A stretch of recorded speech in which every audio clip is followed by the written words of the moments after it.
The message came too late. If she had listened just 1 month earlier, everything might have been different. For 5 years, Evelyn Carter never missed a payment, not once. Every single month on the 5th, she climbed the same cracked stairwell in a dying Chicago building, carrying an envelope that slowly drained her life, $2,000 at a time. 5 years, 60 payments, a debt that wasn't even hers, and yet she paid it like a sentence. The engine of Evelyn's aging maroon sedan clicked softly as it cooled down in the shadow of the building. The structure loomed above her, 5 floors of rotting brick, stained windows, and silence that felt heavier than noise. The smell hit her instantly. Damp plaster, rust, old drains that hadn't been cleaned in decades. It was the same every month, and somehow worse every time. She checked the envelope inside her bag without thinking. Still there, $2,000. Money that should have gone to her son, Noah, his school fees, his future. Instead, it went upstairs, to apartment 5B, to the people who never once thanked her. 5 years earlier, her husband, Daniel Carter, had left for North Dakota chasing a better life. He never came back. They said it was an accident. They sent back ashes and grief. But grief wasn't the worst part. The worst part came after the funeral. "You owe us," Daniel's mother had said, her voice cold as steel. "We spent everything to help him. Now he's gone, and we have nothing." $12,000, their retirement savings. And Evelyn, broken, grieving, desperate to keep peace for her son, agreed. $2,000 a month, 5 years, a promise she never questioned, until now. The stairwell creaked under her steps. No elevator, never had been. First floor, someone blasting music too loud. Second, burnt food lingering in the hallway. Third, voices arguing behind thin walls. Fourth, quiet. Too quiet. And the fifth felt wrong every time, like the air itself didn't belong to the living.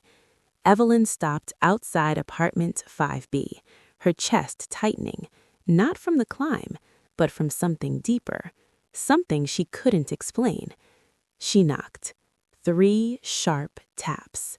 Nothing. She waited. Knocked again. "Mom, it's me." A full minute passed before she heard movement, slow, dragging. The deadbolt slid open with a dry, cracking sound. The door opened just an inch, and there she was, Margaret, her in-law, a woman who looked older than time itself. Her eyes were hollow, suspicious, always watching, always guarded. She didn't remove the chain, never did. "You brought it?" Margaret asked flatly. No greeting, no warmth, just the money. Evelyn forced a smile that didn't reach her eyes. "Yes, this month's payment." She handed the envelope through the narrow gap. Margaret snatched it instantly. Didn't check it, didn't count it, just stuffed it into her pocket like it had always belonged there, like Evelyn didn't exist. "How's Noah?" Margaret asked, glancing past her, not at her. "He's good," Evelyn said softly. "He keeps asking about you. Maybe this weekend I could bring him—" "No." The answer was immediate, sharp, final. "Your father's not well. I have a headache. We don't need noise." The same excuse. Every time. 5 years, and her grandson had barely stepped inside. Evelyn swallowed the bitterness rising in her throat. "Okay, maybe another time." "Yeah." And just like that, the door slammed shut. Lock. Silence. Evelyn stood there for a moment longer than she should have. Something felt off, more than usual. She pressed her ear gently against the cold metal door, listening, waiting, hoping for something normal, a TV, a cough, anything. But there was nothing. No sound, no movement, just silence. Heavy, wrong, like the apartment wasn't empty, but hiding something. As she turned to leave, she didn't notice the curtain shift, didn't see the eyes watching her from inside, sharp, alert, not old, not weak, watching her every step until she disappeared down the stairs. Outside, the air felt different, alive. Kids shouting, people talking, normal. Evelyn exhaled, like she'd just escaped something she couldn't name. She reached her car, and suddenly, a hand grabbed her wrist. Took you long enough to realize something ain't right. Evelyn turned sharply. It was Mrs. Walker, the old woman from downstairs, always watching, always knowing.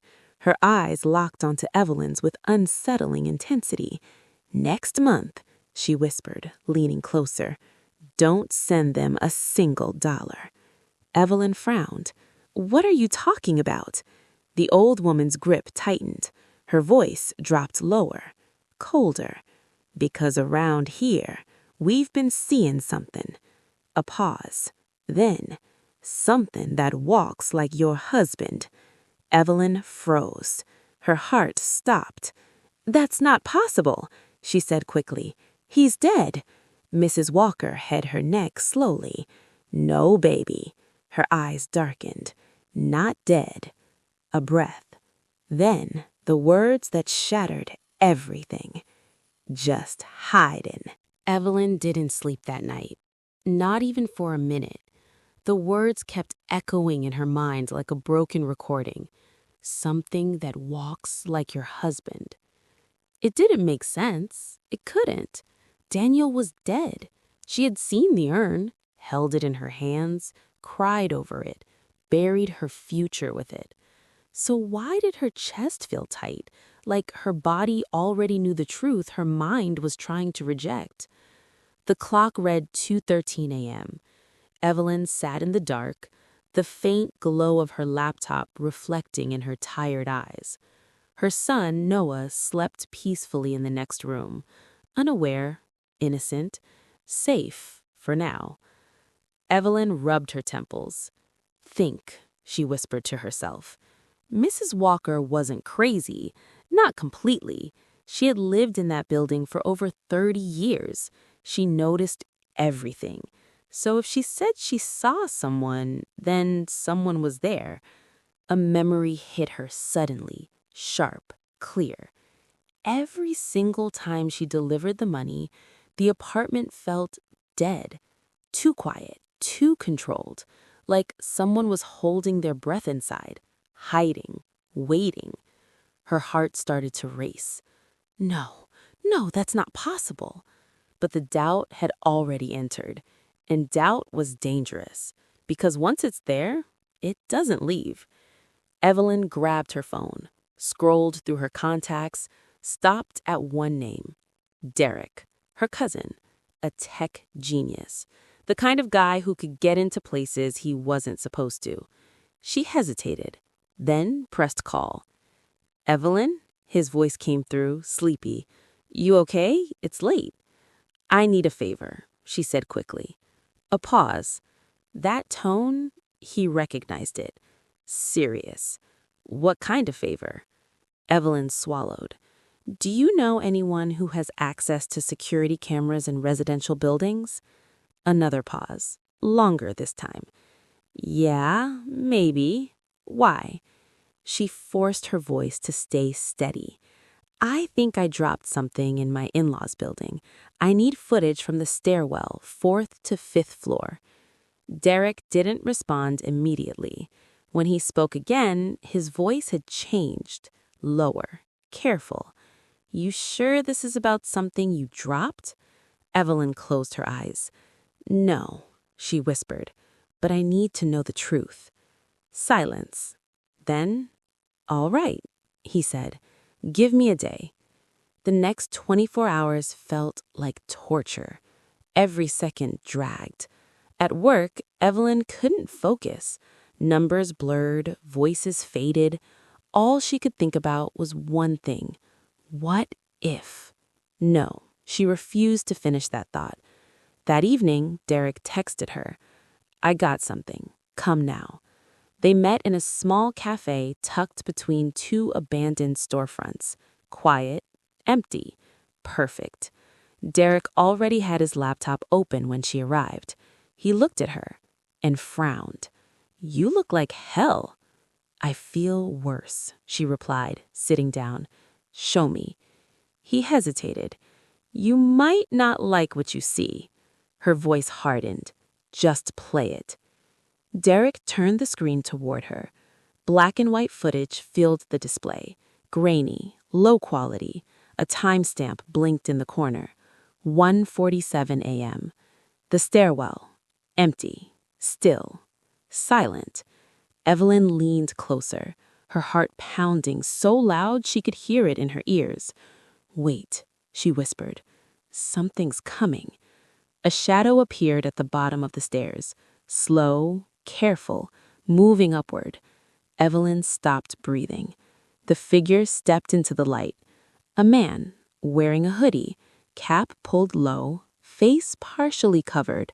"Pause it," she said. Derek froze the frame. "What do you see?" he asked.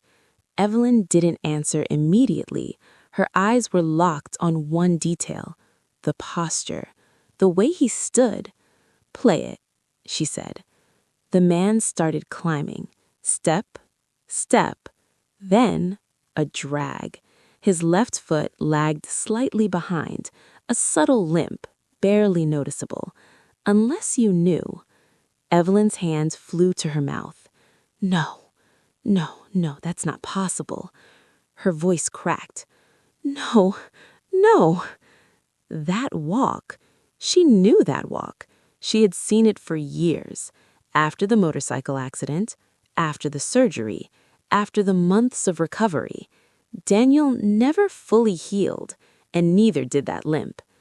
Derek said slowly. "Do you recognize him?" Tears filled her eyes, but she couldn't look away. "Keep playing." The man reached the 5th floor, apartment 5B. He didn't knock, didn't hesitate, didn't look around. Instead, he reached into his pocket, pulled out a key.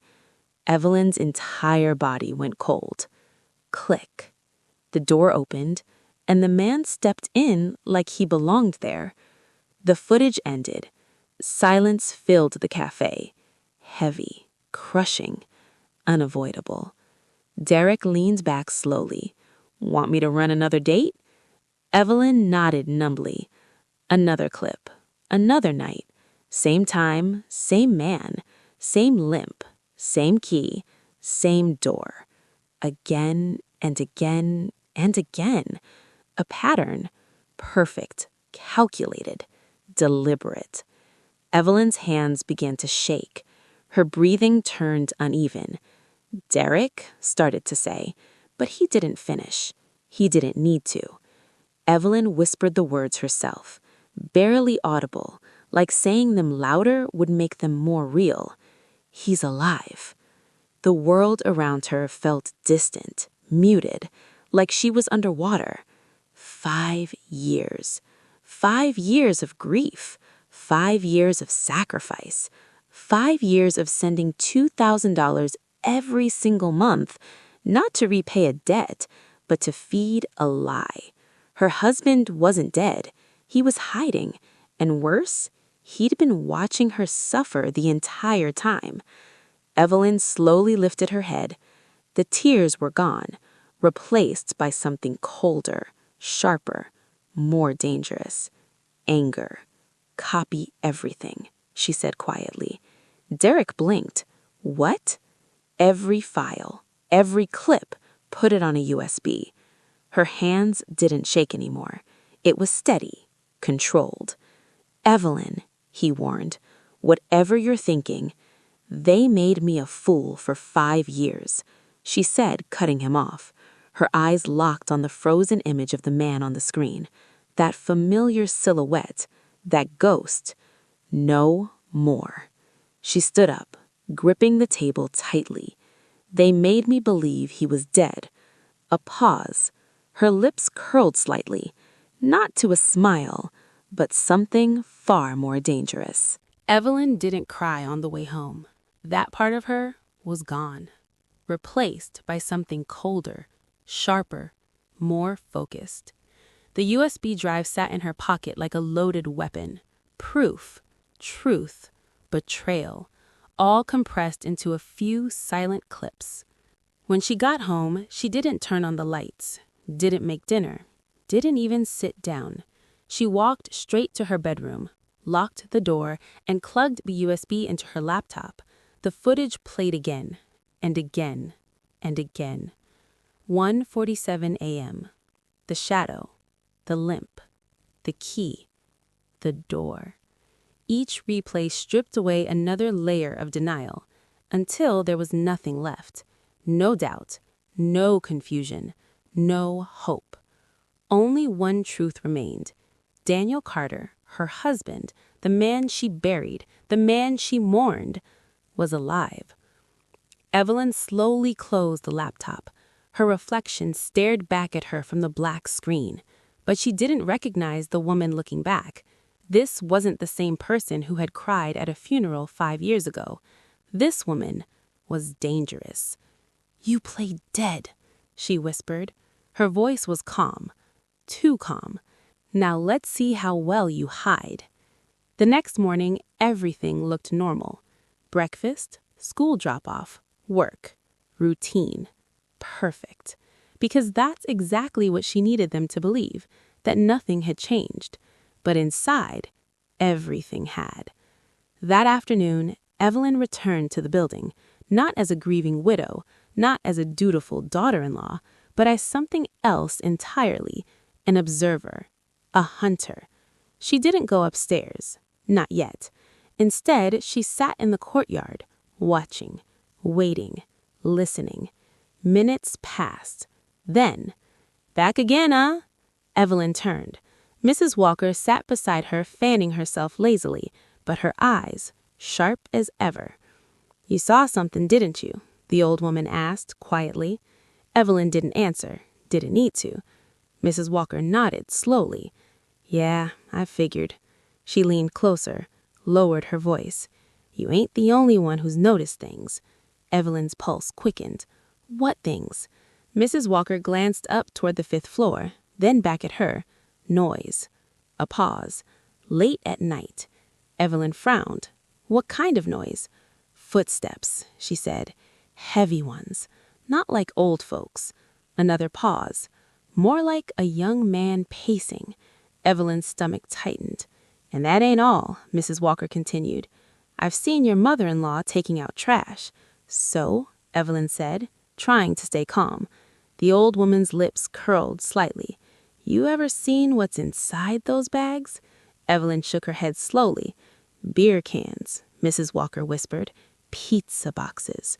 A beat. Lots of them." Evelyn's chest tightened. That wasn't possible, not for two elderly people who barely moved. They complain about being broke, but they eat like college kids on a Friday night. Evelyn looked up at the building. 5th floor, apartment 5B. He's living there, she thought. The realization hit her like a punch. Not visiting, not hiding occasionally. Living, eating, breathing, while she worked herself to exhaustion. "Thank you," Evelyn said quietly, standing up. Mrs. Walker grabbed her wrist again. "Be careful," she warned. "Whatever's going on up there, it ain't right." Evelyn nodded, but in her eyes, there was no fear. Only resolve. That night, she made her move. 8:12 p.m. Evelyn stood outside apartment 5B again, but this time, she wasn't empty-handed. In her arms was a large box, a brand new foot massager. Heavy, bulky, perfect excuse. She knocked 3 times. Silence. Then, voices, muffled, inside. Evelyn froze. Her heart slammed against her chest. "Eat while it's hot," a woman's voice said. Margaret, no doubt. Then, another voice, male, deep, rough, familiar. Evelyn's blood turned to ice. "I told you I got it handled." the man said casually. Her grip tightened on the box. Her breathing stopped. That voice, it wasn't just similar, it wasn't close. It was him, Daniel, alive, comfortable, laughing. She's still paying, the voice continued. A chuckle followed, low, cruel. Every month, Margaret replied proudly. Not a single one missed. Evelyn felt something inside her snap. She really believes you're dead? The man laughed again. Her vision blurred. Her ears rang. That was it. No more doubt. No more questions. No more hope. The door suddenly unlocked. Evelyn stepped back just in time. The door opened slightly, and her father-in-law appeared, blocking the entrance. "Why are you here this late?" he asked sharply. Evelyn forced a smile, raised the box. "I brought something for your arthritis." He didn't move, didn't invite her in. "Leave it," he said coldly. "I thought I'd come inside for a minute." No. Too fast, too firm. From inside, a sound. A cough.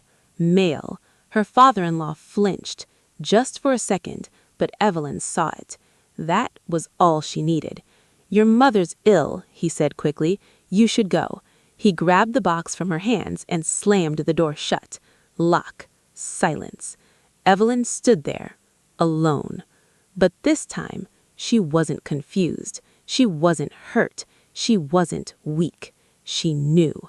Daniel was inside, breathing, eating, living, while she had been mourning a lie.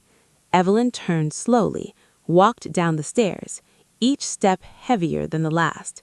But when she reached the ground floor, something had changed. Her grief was gone. In its place was something far more dangerous, a plan. "They think I'm still the same woman," she whispered to herself, her voice steady, cold. By the next morning, Evelyn had already changed. Not on the outside. To everyone else, she looked the same, tired, quiet, predictable. A woman trying to survive. A widow doing her best. But inside, she was calculating. Every move, every word, every breath. They thought she was still blind, still obedient, still broken. Good. Let them think that. At work, Evelyn didn't even open her emails. Instead, she pulled out a small notebook, the same one she had used for years, her budget log. She flipped through the pages slowly, month after month, entry after entry. Debt payment, $2,000, circled, every time. Her fingers trembled slightly as she reached the final page. She did the math again, carefully. $2,000 times 60 months, $120,000. Her breath caught. And that wasn't even everything. Birthdays, medicine, emergencies, groceries she had dropped off, extra cash she had handed over without question. The real number was closer to $135,000. Evelyn leaned back in her chair slowly. Her chest felt tight, not from sadness, from rage. "That was Noah's future," she whispered. "That was our life, and they had taken it," smiling, pretending, watching her struggle. Her phone buzzed. A message from Derek. "Working on the bank angle. It's tricky." Evelyn replied instantly. Anything helps. Minutes later, her phone rang. "I found something weird," Derek said without greeting. Evelyn sat up straight. "What?" "There's no sign your in-laws are struggling." A pause. "Actually, it's the opposite." Evelyn's grip tightened around the phone. "Explain." "They've been receiving their pension regularly for years, and here's the strange part." Another pause. "They're not spending it." Evelyn blinked. "What do you mean?" "I mean exactly that," he said. "No withdrawals, no major expenses, nothing." "That's impossible," she said quickly. "They live off something." "Yeah," Derek replied quietly. "They live off your money." Silence filled the line. Evelyn's heart pounded. But what about everything else? She asked. The food, the trash, the late-night activity? Derek exhaled slowly. That's not coming from their accounts. A beat. That's cash. Evelyn's stomach dropped. Cash. Untraceable. Invisible. Which means, she whispered. Derek finished the sentence for her. Which means someone else is funding them. They both knew who. Daniel. Alive. Hidden. And somehow making money. Can you track him? Evelyn asked. That's harder, Derek admitted. No official records, no digital trail. He's off the grid. Of course he was. But I'll dig. People like that always leave something behind. Do it, Evelyn said. And Derek?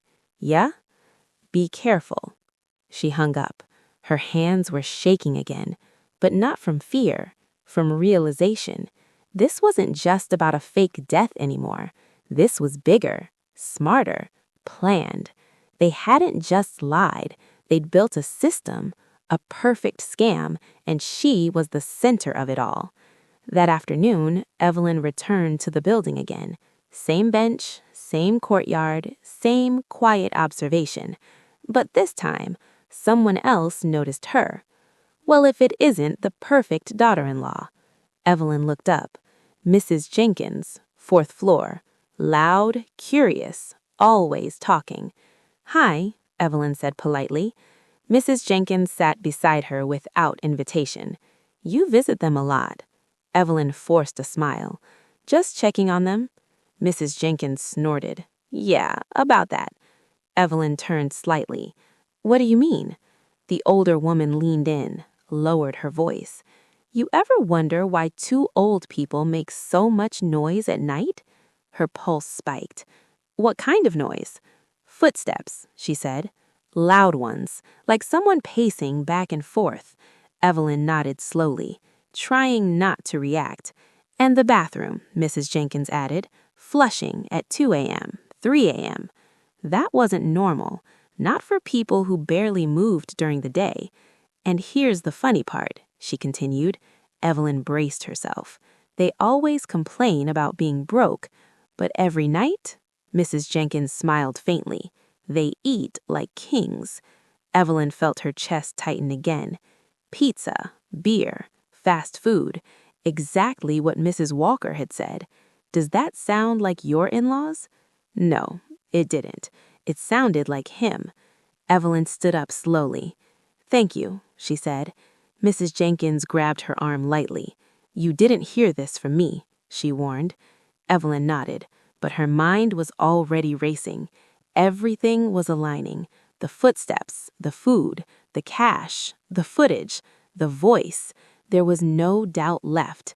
Daniel wasn't just visiting. He was living there, feeding off her money, laughing behind closed doors, and worst of all, he thought he would never find out. Evelyn looked up at the 5th floor, her eyes cold, focused. Enjoy it while you can, she whispered, because I'm done being the victim. Enjoy it while you can, because I'm not the victim anymore. A pause. Her jaw tightened. Now I'm in control. That night, Evelyn didn't go back to the footage. She didn't need to. She had already seen enough. He was alive. That truth was carved into her now. But one question refused to leave her mind. If Daniel was alive, then whose ashes had she buried? The thought made her stomach twist. For 5 years, she had mourned over that urn, prayed beside it, cried into it. What if it was all a lie? Evelyn sat at her desk, staring at an old folder she hadn't touched in years. Thin, worn, but heavy with memories. She opened it slowly. Inside, the death certificate, copies of emails, a receipt from the cremation service, and one name that stood out immediately. Richard Hale, the man who had delivered the urn, the man who had told her Daniel died in an accident, the man who had rushed everything, too fast, too clean, too convenient. Evelyn picked up her phone. Her fingers hovered for a moment. Then she dialed. The line rang. Once, twice, 3 times. "Hello?" A man's voice. Older, cautious. "Mr. Hale?" Evelyn said calmly. "This is Evelyn Carter, Daniel's wife." There was a pause. "Yes, I remember," he replied slowly. Of course he did. How could he not? "I need a copy of the official report, for insurance purposes, the original documents."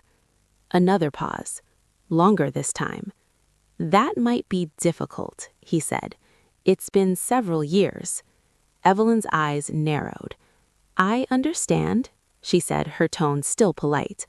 "But I need everything. The full report, the identification records, the cremation details." Silence. Then, a shift in his voice. "Those records weren't extensive," he admitted. Evelyn's grip tightened around the phone. "What do you mean?" "Well," he cleared his throat, "it was handled quickly. Emergency circumstances. The body was severely damaged." Her heart pounded. "So there was no formal identification," she pressed. "Not in the traditional sense." Evelyn felt the ground beneath her crack. "No DNA confirmation?" she asked. "No." "No family verification?" "No." "Then how do you know it was him?" she asked quietly. Silence. For a moment, he didn't answer, and that silence said everything. "I did what I was told," he said finally. "My job was to deliver the remains and documentation provided to me." "Provided by who?" "The contracting company." "Name?" Another pause. "I'd rather not get involved in this any further," he said quickly. And then he hung up. Evelyn lowered the phone slowly. Her hands were ice cold. That wasn't confirmation. That was something worse. It meant no one had actually proven Daniel was dead. The entire death had been built on paperwork. Loose, unverified, convenient. A perfect setup. Evelyn stood up suddenly. Her chair scraped loudly against the floor. "No," she whispered. "I need to see it." She grabbed her keys. The next step was clear. If the truth wasn't in the documents, it was in the ground, or more precisely, inside the urn. The next morning, Evelyn made the call. "Mom," she said sweetly, forcing warmth into her voice, "I was thinking of taking Noah to visit Daniel's resting place this weekend." A pause. "Why?" her mother-in-law asked sharply. Evelyn smiled slightly, even though she couldn't see it. "I just feel like I need closure," she said softly. "And Noah deserves to connect with his father." Silence again. Then, "Fine," Margaret said reluctantly, "but don't stay long." Evelyn's eyes hardened. "I won't." She hung up. Hook, line, sinker. That weekend, under a burning afternoon sun, Evelyn drove out of the city with Noah in the back seat. The stretched endlessly ahead. Fields, silence, distance. Noah talked the entire way. Excited, curious, happy. Evelyn barely heard him. Her mind was somewhere else. At the cemetery, at the urn, at the truth waiting inside. When they finally arrived, relatives greeted them warmly. Smiles, hugs, kind words. All of it felt fake because she knew something they didn't, or maybe something they refused to see. "I'm going to take Noah to the cemetery," she said calmly. "Go after lunch," someone suggested. "It's too hot now." "No," Evelyn replied immediately. "We'll go now." She didn't give them time to argue, because timing mattered. She needed privacy. She needed silence. She needed truth. The cemetery stood at the edge of town. Quiet, still, almost peaceful. Too peaceful. Evelyn held Noah's hand as they walked towards the columbarium wall. There it was. Daniel Carter. his name engraved in black stone, his smiling photo staring back at her. A lie. "Say hi to Dad," Evelyn told Noah gently. The boy stepped forward. Innocent, pure, happy. "Hi, Dad," he said softly. "I got better at math." Evelyn turned away. Her eyes burned. "Go play over there for a minute," she said quietly. Noah nodded and ran off towards the grass. Evelyn waited, watched, listened. No one. Perfect. Her hands moved quickly. She unlocked the glass compartment. The urn sat inside, cold, still, deceptive. She lifted it slowly. Her heart was racing now, faster than ever before. "This is it," she whispered. From her bag, she pulled out a small screwdriver. Her hands trembled slightly as she worked the seal. Seconds passed, then a soft crack. The lid loosened. Evelyn held her breath and opened it. What she saw made her entire world collapse. There were no ashes, only dust and small stones, rough, gray, meaningless. Evelyn dropped to her knees, her vision blurred, her chest tightened. No! For 5 years, she had been mourning rocks, praying to nothing, believing in a lie so cruel it felt unreal. Tears streamed down her face silently. But then, something changed. The grief turned into something else, something darker, stronger. "Okay," she whispered, her voice shaking, but not from weakness. "Now I know." She reached into her bag and pulled out a small camera, because this time she wasn't just a victim. She was collecting evidence. Evelyn didn't panic. Not anymore. As she knelt in front of the open urn, staring at the stones that had replaced her husband's remains, something inside her settled. The truth was no longer a question. It was a weapon. She lifted the small camera and recorded everything. Every angle, every stone, every grain of dust. Her voice, though quiet, was steady. "Today, I confirm that the remains of Daniel Carter are not human ashes. This urn contains only stones." She stopped recording, carefully placed everything back exactly as it was, sealed it, locked it, restored the lie, so she could destroy it later. "Mom," Noah's voice echoed from behind her. "Look what I found." Evelyn wiped her tears instantly, turned, smiled. "Coming, baby." She took his hand and walked away from the grave, but she didn't leave empty-handed. She left with proof, and something far more dangerous: clarity. That night, in a small roadside motel, Evelyn sat in the dark while Noah slept beside her. The glow of her phone illuminated her face, cold, focused. She opened social media, typed a name she hadn't searched in years: Marcus Hale, Daniel's best friend, the man who had cried the loudest at the funeral, the one who had promised, "I'll take care of you and the kid," and then disappeared. Evelyn found his profile instantly. Public, careless, full of life. Photos, videos, parties, drinks, laughter. While she had been surviving, he had been living. Her fingers moved quickly, scrolling, observing, analyzing. Then she froze. One photo, posted 2 weeks ago. Marcus raising a beer bottle on a rooftop, smiling wide, carefree. But it wasn't his face that caught her attention. It was his wrist. Evelyn leaned closer, zoomed in, her breath slowed. A watch, silver band, blue face. Her heart skipped. No. She zoomed further. There, a scratch, small but unmistakable, near the clasp. Evelyn's hand trembled.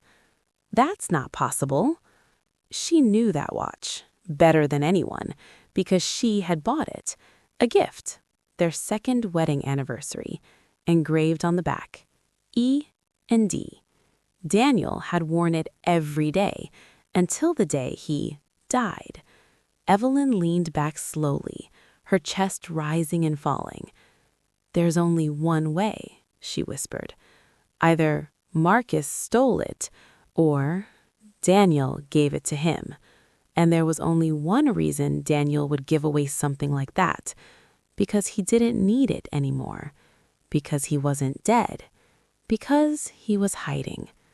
Evelyn's eyes darkened. "Found you?" She kept scrolling, faster now, more focused. Location tags, comments, backgrounds, clues. Patterns began to emerge. Marcus posted frequently from one place, an industrial area, Gary, Indiana. Not far, not hidden, just forgotten. Evelyn grabbed her phone and dialed Derek. "I need you," she said immediately. "That was fast. What did you find?" "I think I know where he is." A pause. "Explain." Evelyn did. Everything. The watch, the posts, the location. Silence followed. Heavy. Then, "Okay," Derek said slowly. "If he's connected to Marcus, we can track him." "Do it." "I'll need time." "You don't have much," she replied coldly. Neither did Daniel, because the closer she got, the less control he had. 2 days later, Derek called again. "I got something," he said. Evelyn met him immediately.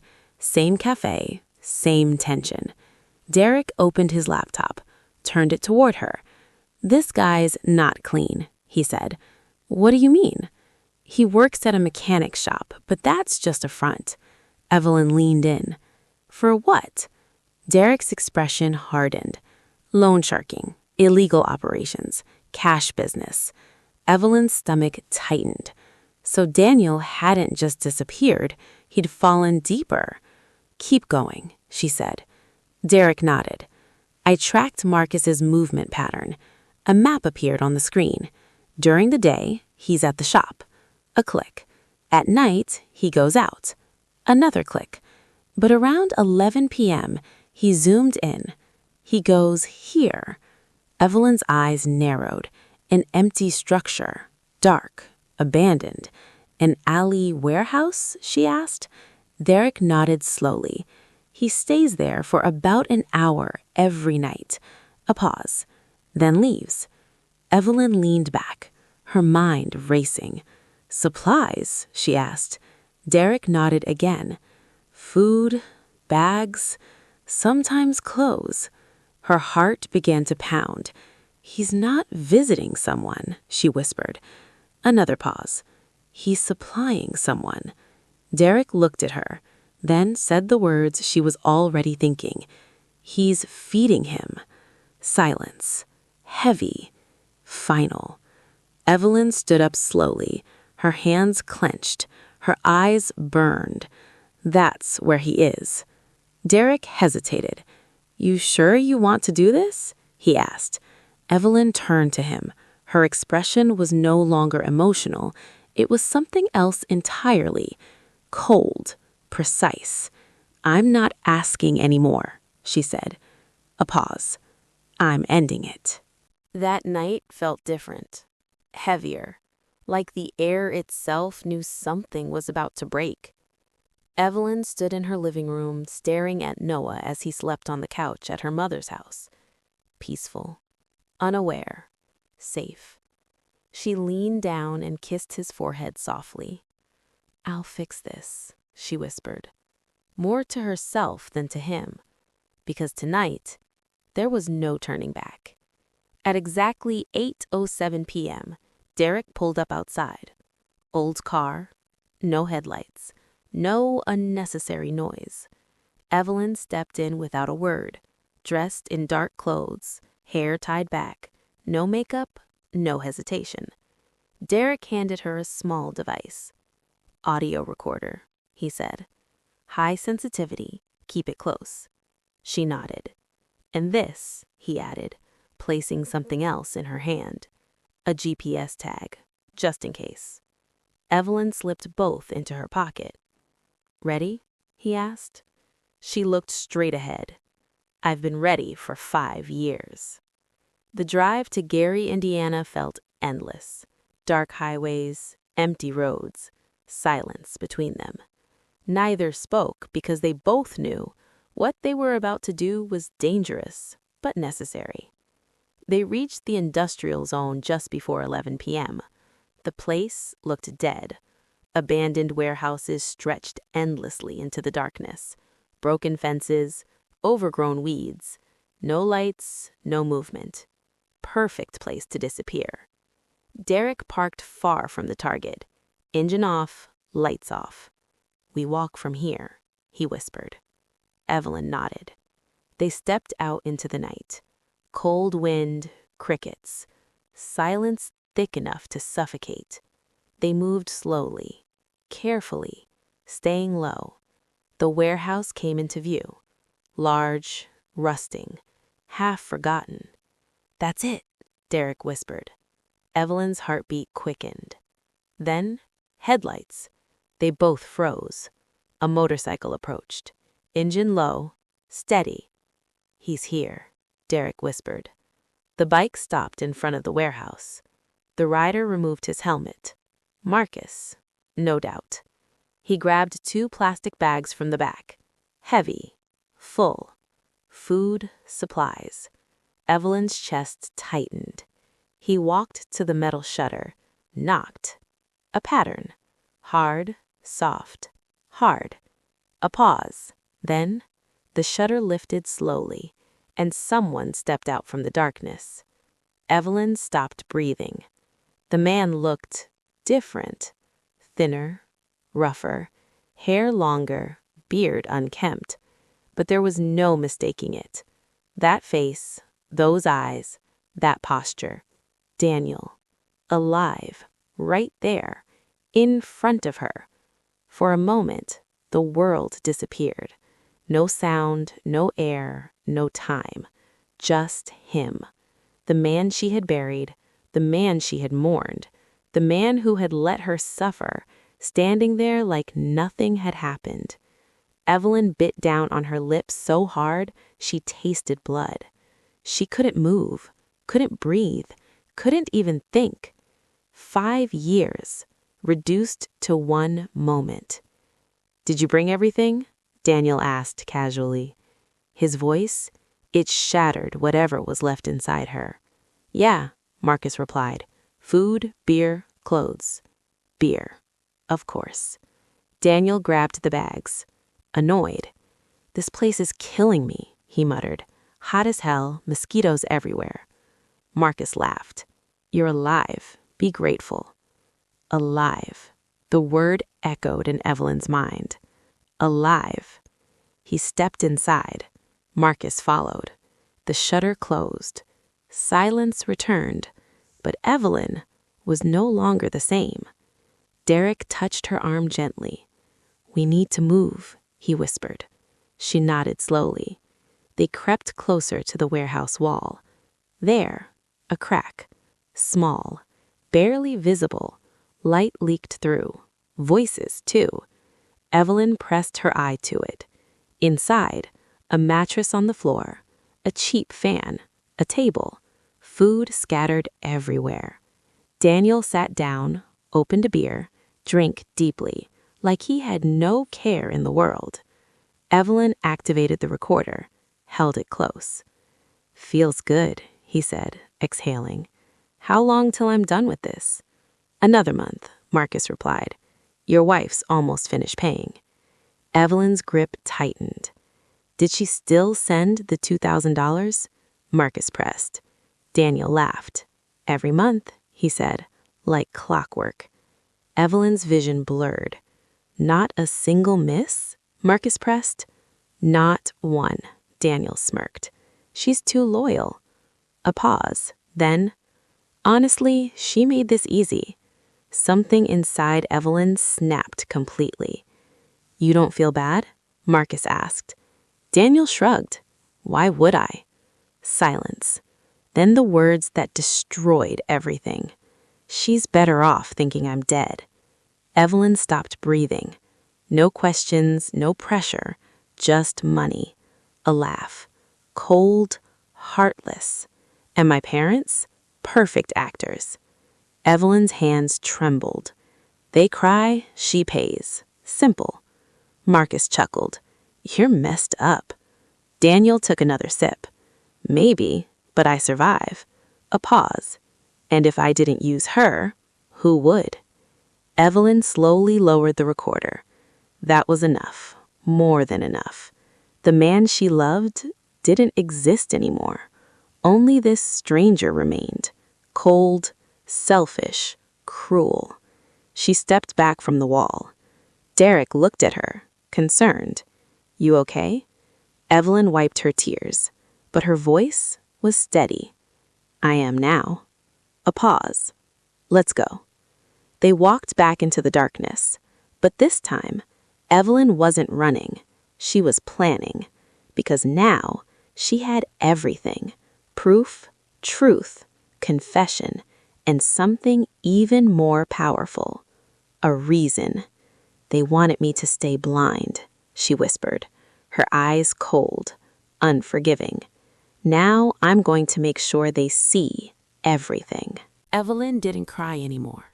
Not on the drive back. Not when she got home. Not even when she looked at Noah sleeping peacefully in his bed. Something inside her had shut down, permanently, because the man she loved was gone, and the one who remained deserved no mercy. The next morning, Evelyn moved like everything was normal. Breakfast, school, work, routine.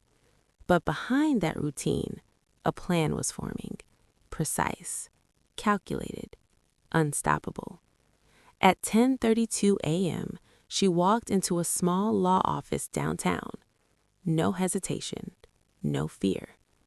I need a lawyer, she said firmly. An hour later, she was sitting across from a man named Victor Hale, mid-50s, sharp eyes, the kind of man who had seen everything. Start from the beginning, he said. So she did. The fake death, the payments, the footage, the warehouse, the recording, everything. When she finished, the room was silent. Victor leaned back slowly. His expression had changed. This isn't just fraud, he said. Evelyn waited. This is aggravated fraud, identity falsification, and possibly organized criminal activity. A pause. And the amount? He asked. Over $130,000, Evelyn replied. Victor let out a low whistle. They're going away for a long time. Evelyn didn't react. I want everything back, she said. Victor nodded. You will, he said, but we do this right. How? We bring in the police. Evelyn's jaw tightened. Not yet, she said. Victor frowned. You already have evidence. Not enough, she replied calmly. A pause. I want them caught in it, she continued, red-handed, no way out, no lies. Victor studied her carefully, then nodded slowly. All right, he said, but once we move fast. Evelyn leaned forward. Good. That afternoon, the plan was set in motion. 3 targets, 3 locations. Daniel, the warehouse. His parents, the apartment. Marcus, the connection. All at once. No warnings. No time to run. Evelyn sat in the police station that night, hands clasped tightly together. The recorder, the footage, the photos, all submitted, all verified. This is solid, one of the detectives said. Evelyn didn't respond. She wasn't nervous. She was waiting, because after 5 years, this moment mattered. Midnight approached, 12:01 a.m. The operation began. Teams moved silently through the city, one toward the warehouse, one toward apartment 5B, one toward Marcus. Evelyn sat alone in the waiting room. The clock ticked loudly on the wall. Every second felt heavier than the last. Her mind replayed everything, the lies, the pain, the humiliation, all leading here. Her phone buzzed. She looked down. Unknown number. She answered. "Miss Carter?" a voice said. "Yes." A pause. Target secured. Her breath caught. What about the others? All in custody. Silence. Then Evelyn closed her eyes. 5 years. 5 years of suffering ended in one sentence. "They're not going anywhere," the officer added. Evelyn whispered softly, "Neither am I." The next morning, Evelyn stood behind a glass window. On the other side sat Daniel, handcuffed, head down, no confidence, no arrogance, no control. Just a man caught. For a moment, Evelyn just watched him. This was the man who destroyed her life, the man who laughed while she suffered, the man who called her a fool. Slowly, he looked up. Their eyes met. Recognition hit him instantly. His face drained of color. "Evelyn," he whispered. But Evelyn didn't move, didn't speak, didn't react, because he didn't deserve it. A detective entered the room, placed the recorder on the table, pressed play. Daniel's own voice filled the room. "She's better off thinking I'm dead." His expression collapsed. The mask broke. Everything was over. Within minutes, he confessed. Everything. The fake death, the scam, the manipulation. Even his parents, even Marcus. All of it. Evelyn turned away from the glass. She didn't need to hear the rest, because for her, the story had already ended. Not with revenge, but with truth. And truth was enough. The courtroom was packed. Not because people cared about Evelyn Carter, but because stories like this don't happen every day. A man fakes his death, disappears for years, lets his wife suffer while secretly living just miles away, and then gets caught. People whispered as Evelyn walked in. Eyes followed her, judging, curious, some even sympathetic. She didn't look at any of them. Her focus stayed forward, because today wasn't about them. It was about him, Daniel Carter. He sat at the defendant's table, cleaned up now, shaved, dressed properly, trying to look human again. But Evelyn saw through it because she had seen the truth.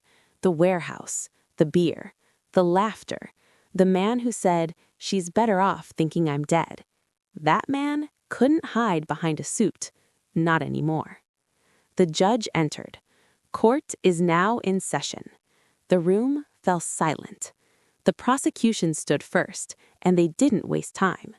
"This case," the prosecutor began, "is not just about fraud." A pause. "It is about betrayal." Evelyn's hands tightened in her lap.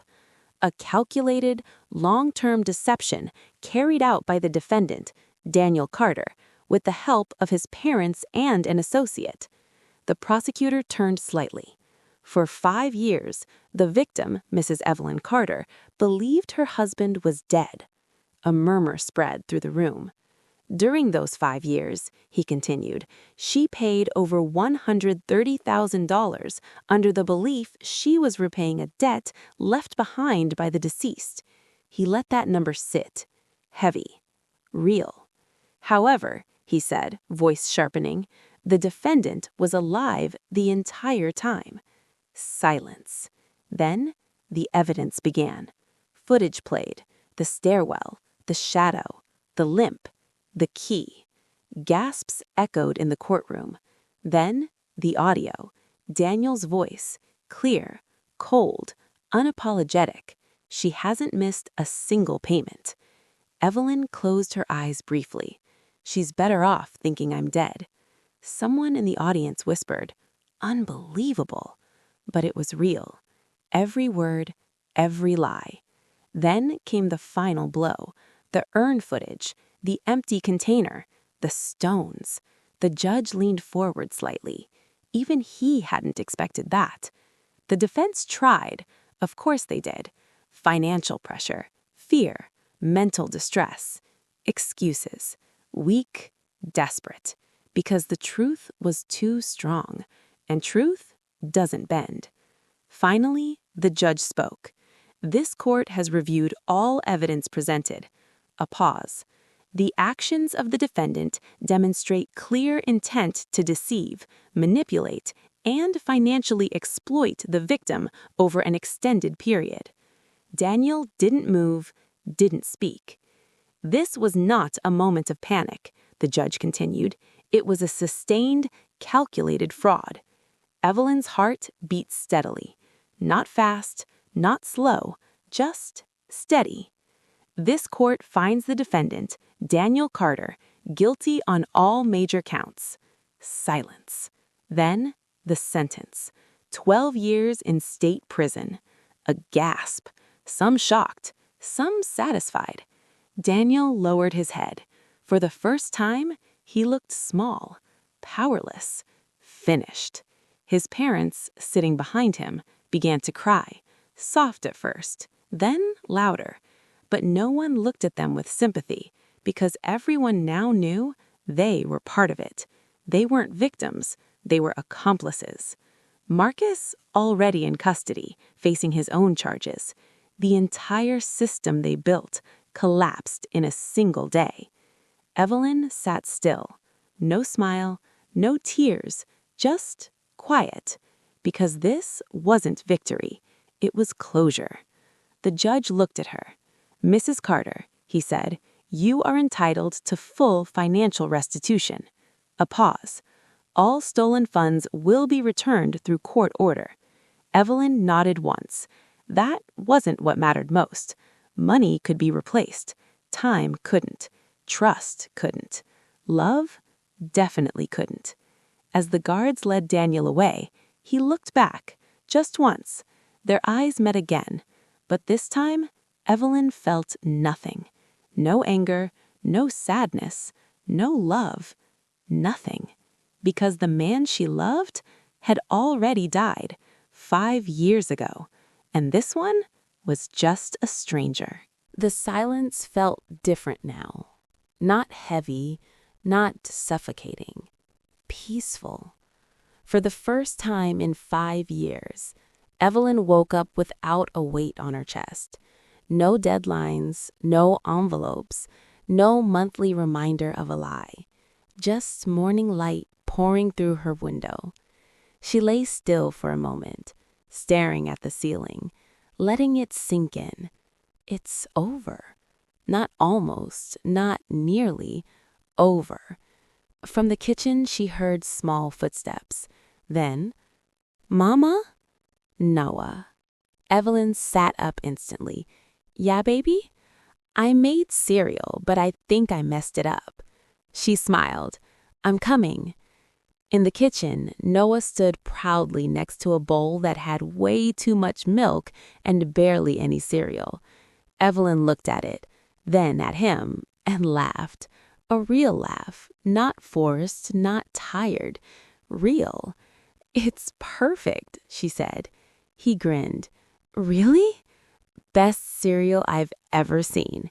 He beamed. And in that moment, Evelyn realized something. She hadn't just survived the past 5 years. She had protected something pure, her son, and that mattered more than anything she had lost. Later that week, the legal process continued. Paperwork, transfers, verification. The court ensured every dollar taken from her would be returned. Over $130,000. money she had earned through exhaustion, sacrifice, pain. Now, coming back. But Evelyn didn't celebrate it because she knew that money wasn't just money. It was time, 5 years of her life, and she couldn't get that part back. Still, she chose not to dwell on it because something had changed inside her. She wasn't the same woman anymore. She was stronger, sharper, more aware, and most importantly, she knew her worth. A month later, Evelyn made a decision. She sold the old apartment. Too many memories, too many shadows. She didn't want to live in a place built on lies. Instead, she bought something new. A small condo. Not huge, not luxurious, but bright, open, filled with light. The first day they moved in, Noah ran from room to room like it was a palace. "Mama, this one's mine." Evelyn laughed. "Pick whichever you want." He chose the one with the biggest window, of course. That night, sitting on the floor surrounded by half-open boxes, Evelyn looked around. No fear, no pressure, no past chasing her. Just freedom. Weeks passed, then months. Life settled into something normal. Work, school, dinner, laughter, simple things. But now, they meant everything. One afternoon, Evelyn picked Noah up from school. He ran toward her excited. "Mama, I got an A in math." She crouched down instantly. "Let me see." He handed her the paper proudly. She looked at it, then at him, and "I knew you could do it." He smiled wide. "Can we celebrate?" Evelyn stood up, taking his hand. "Of course." "How?" She thought for a second, then smiled. "Fried chicken." His eyes lit up. "Yes." They walked down the street together, hand in hand. The sun was warm, the air soft. For the first time in years, there was no shadow behind her, no fear ahead of her, just a path, clear, bright, and hers. Evelyn looked down at Noah and smiled, because in the end, she hadn't just lost a husband, she had found herself. Life didn't magically become perfect. That's something no one tells you. After everything ends, after justice is served, after the truth is revealed, there's still something left behind. Silence. And in that silence, thoughts return. Evelyn noticed it slowly. At first, it was small things. The way she checked the door lock twice before sleeping. The way her heart skipped when an unknown number called. The way she hesitated before trusting anyone. Trauma doesn't disappear. It lingers, quietly. But Evelyn didn't run from it. She faced it. One evening, after putting Noah to bed, she sat alone on the couch. Lights off, only the soft glow of the city outside her window. Her mind drifted back to him. Not the man in the warehouse, but the man she used to love, Daniel, before everything broke. She remembered his laugh, the way he used to hold her hand, the plans they made. For a moment, it hurt. Not because she missed him, but because she realized that version of him might have never been real. And that truth cut deeper than anything else. A single tear rolled down her cheek, not for him, but for herself, for the woman who believed, who trusted, who gave everything. But then she wiped it away, because that woman wasn't weak. She was brave. She loved fully, and even after betrayal, she stood back up. That wasn't weakness. That was strength. The next day, Evelyn made another decision.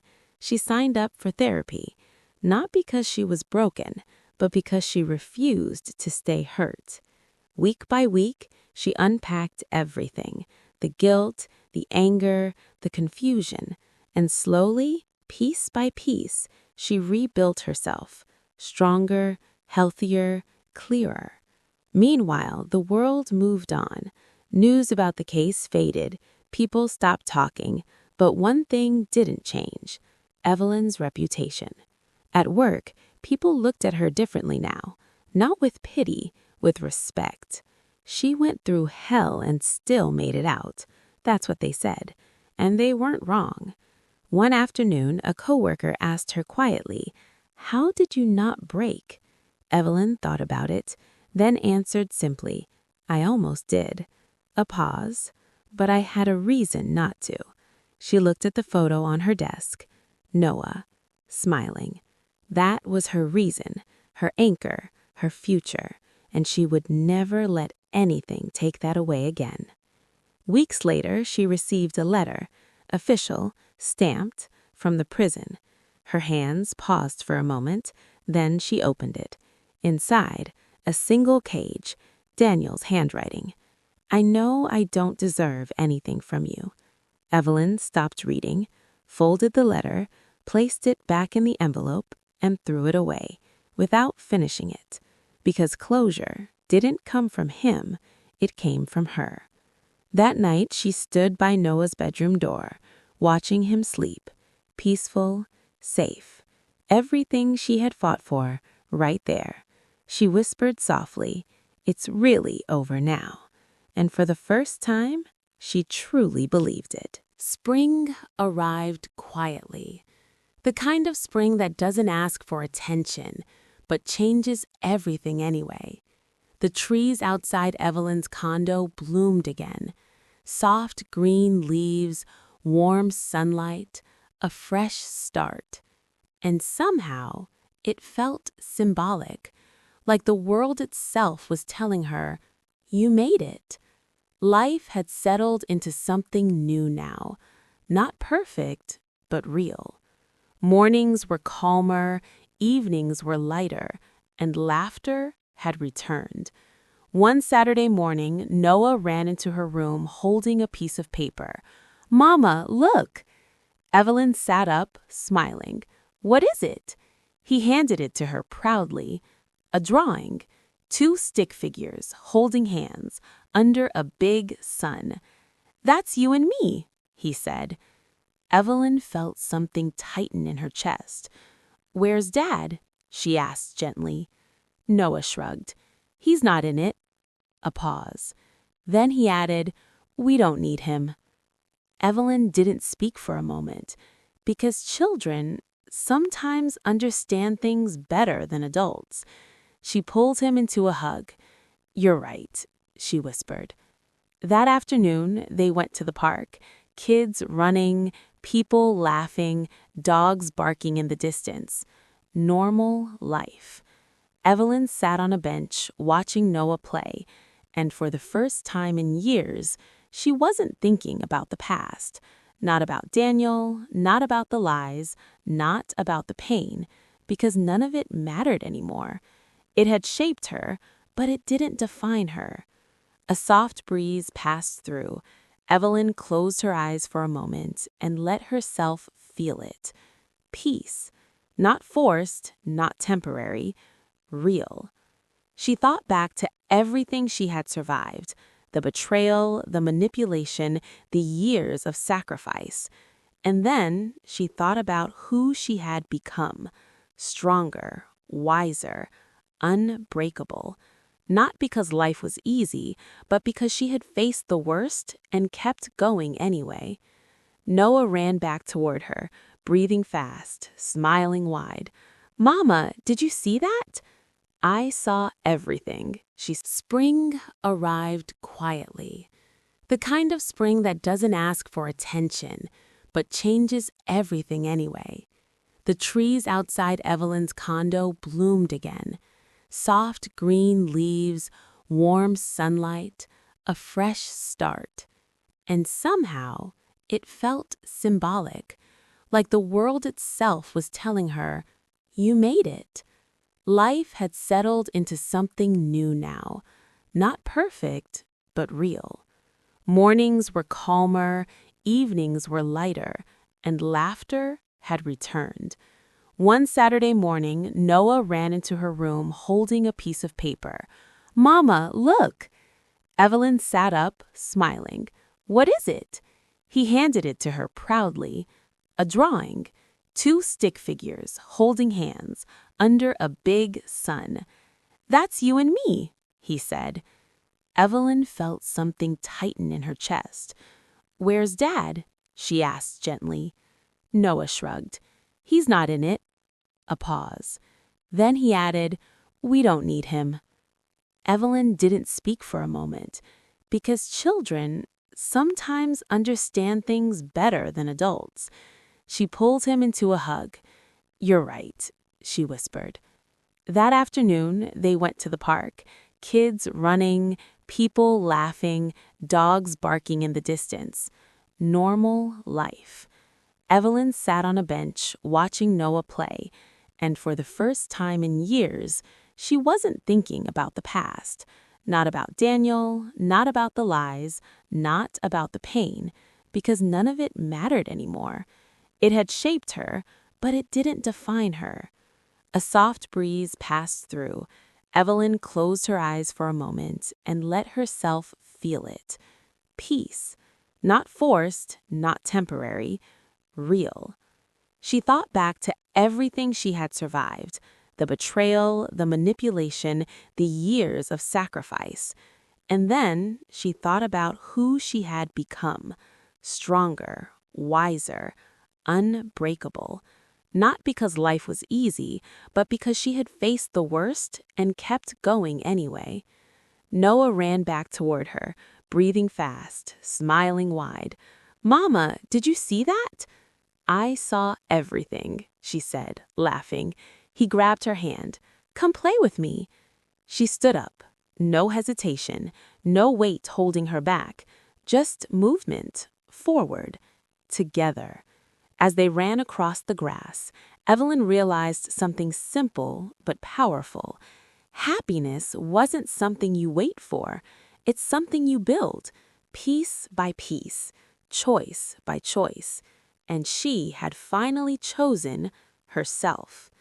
That evening, back home, she placed Noah's drawing on the fridge, right in the center where she could see it every day. A reminder, not of what she lost, but of what she kept, what she protected, what truly mattered. Before going to bed, Evelyn stood by the window, looking out at the quiet city. No fear, no anger, no regret, just clarity. She whispered softly, "I'm free." And this time, there was no doubt. Because freedom wasn't about the past disappearing.